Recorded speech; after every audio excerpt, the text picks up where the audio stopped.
Hi guys, welcome to Witchcraft Criminal History. How you doing today? My name is Abby and we're going to read a little bit more on the Book of Ruins by Francis Melville.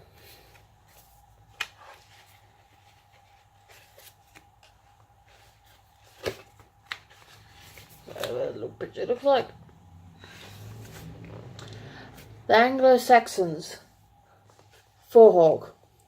While the elder Futhork was still in general use, a longer variant form established itself among the Franciscans of the Netherlands and northern Germany, and more particularly in Anglo-Saxon England. This new form became known as Futhork because the ruin Anzus was replaced on the O ruin. O's. Apart from this, the 24th ruins of Futhork corresponds to the elder Futhork with the O ruin. Otilia being adapted to an O sound, an oi sound. To these, another 9 ruins were added. The 25th is a ruin called Ak, meaning oak. The 26th is an A sound called Ashk, meaning ash tree. The 27th is a Y sound, probably meaning bow. So a Yut sound, probably meaning bow, which suggests that the hard J sound was now being used for the 12th ruin, Jura.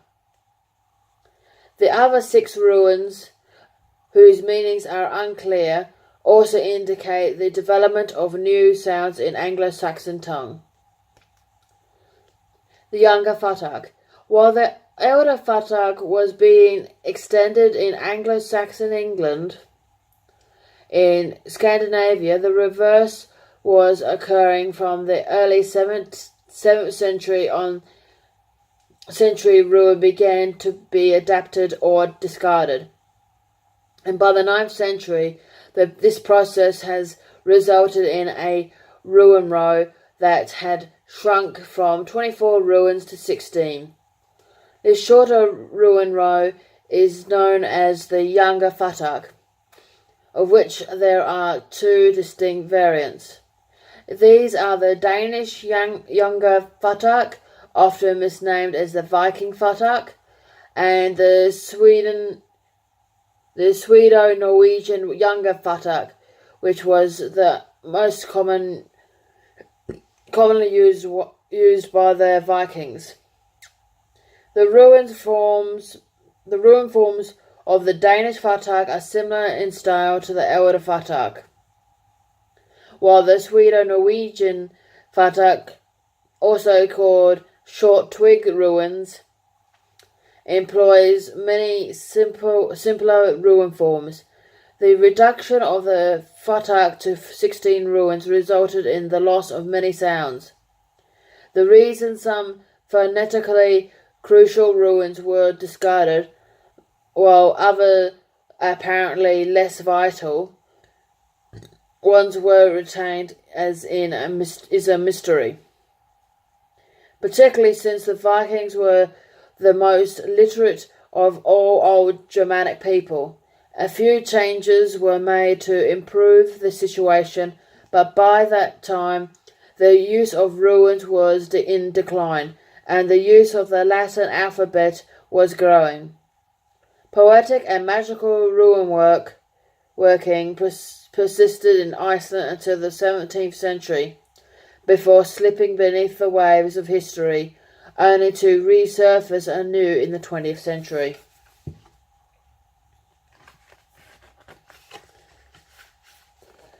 The Nordic mythos. That's the picture.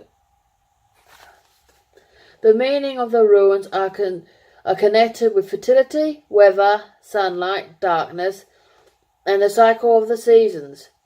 and reflect the relationship of ancient Germanic tribes with their environment. This relationship also shaped the tribe's myths and legends. The ruins serve as a window onto this mythic worldview.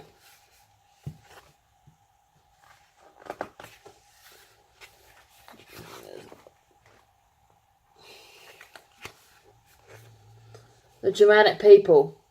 The people who used to use the ruins are referred to collectively as the Germanic people.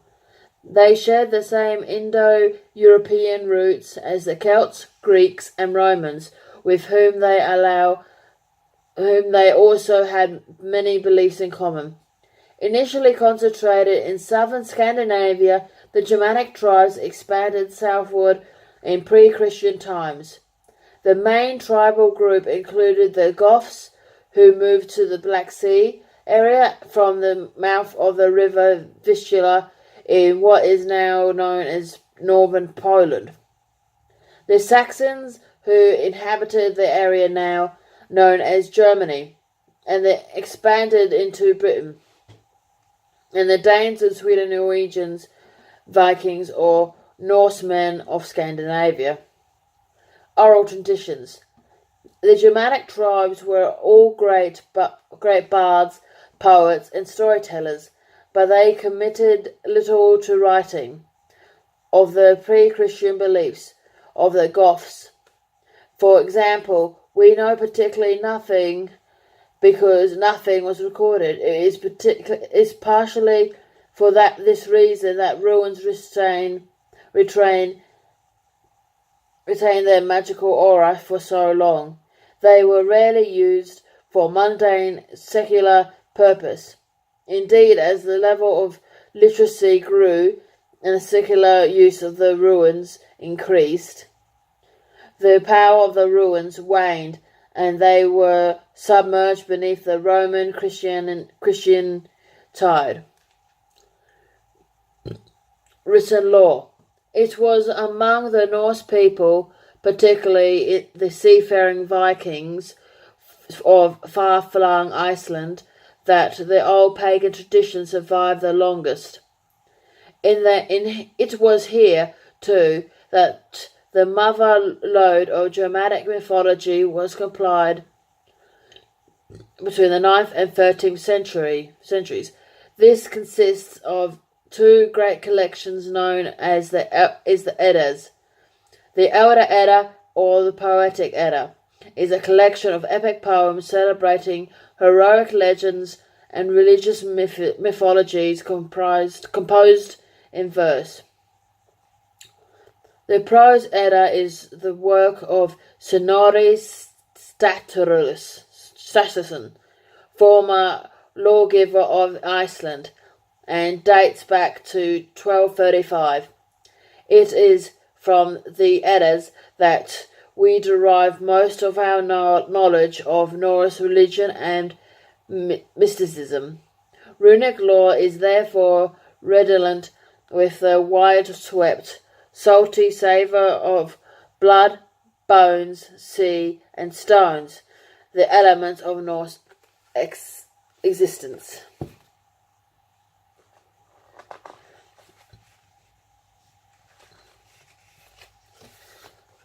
Creation. The Volpus. One of the great epic poems of the Elder Edda tells the story of creation, starting that in the beginning there was nothing but a yawning gulf called Genagap. To the north of the gulf lay Niflheim, the land of ice, mist, and darkness. To the south lay Muspelheim, the land of raging fire. Gradually, these primary elements formed glaciers that began to fill the gulf. Warm winds from the south began to melt the glacier ice, and the quickening waters of the first spring gave birth to Ymir, the first frost giant. Birth of the gods.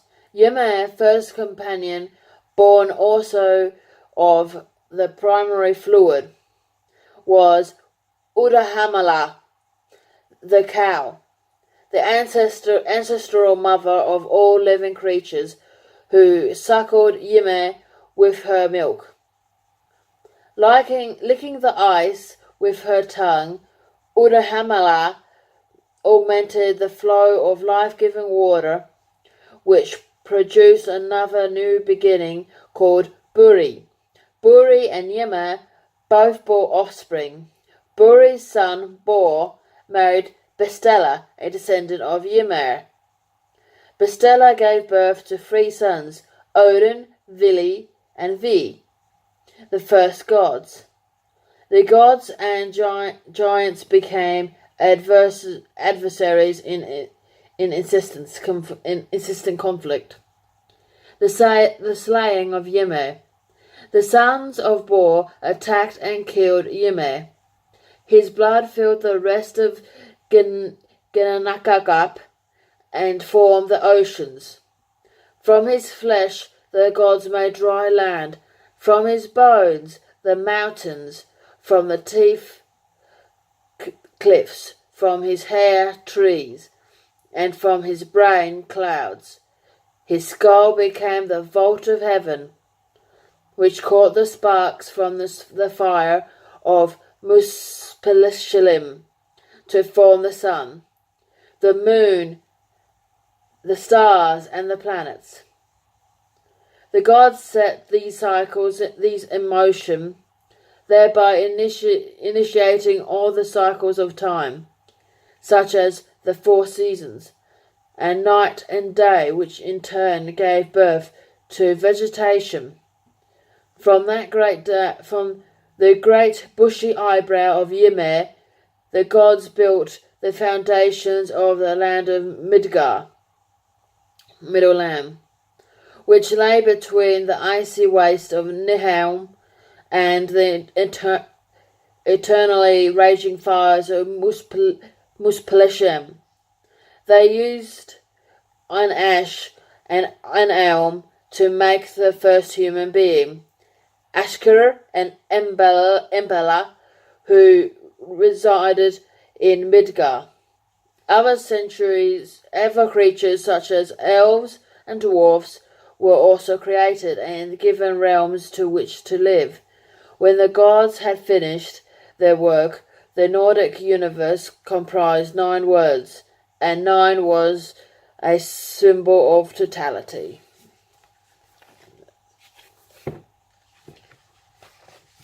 Well, hopefully you enjoyed this little reading from the Book of Ruins by Francis Melville. If you enjoyed this video, please like and subscribe. Have a great day and blessed be.